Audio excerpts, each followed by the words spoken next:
Orzo is that tiny rice-shaped pasta. It's perfect for salads because it catches all the yummy flavors. Hey everyone, welcome back to Blogging Good Food. Today we are making something super easy and super delicious, an orzo salad.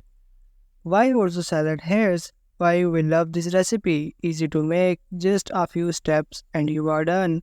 Pick your favorites, throw in any veggies or cheese you like. Great for picnics or lunch. Make it ahead and enjoy it later. What you will need: orzo pasta about 1.5 cups, veggies like chopped tomatoes, cucumbers or peppers about 4 cups, cheese feta is yummy but any kind works, 1.5 cup crumbled olives, sliced black or green olives are tasty, 1/4 cup fresh herbs, parsley, basil, mint, pick your favorite, 1/4 cup chopped.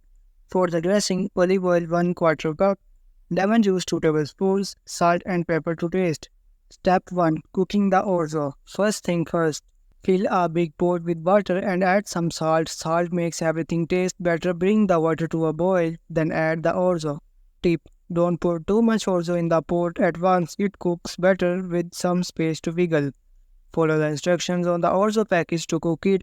Once it's cooked, drain the orzo, rinse it with cold water to stop it from cooking more. Step 2. Chopping time.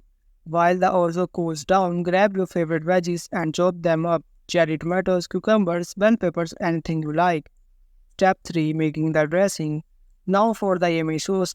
In a bowl, mix olive oil, lemon juice, salt and pepper. That's it. You can add a little more lemon juice if you like it more tart. Step 4. Putting it all together. In a big bowl, mix the cold orzo, chopped veggies, cheese and olives. Pour the dressing over everything and give it a good stir. Sprinkle on those fresh herbs for a pop of color and freshness. Parsley, basil, mint, take your pick. And there you have it. Your own delicious orzo salad ready to enjoy. You can eat it right away or chill it in the fridge for a bit if you prefer it cold.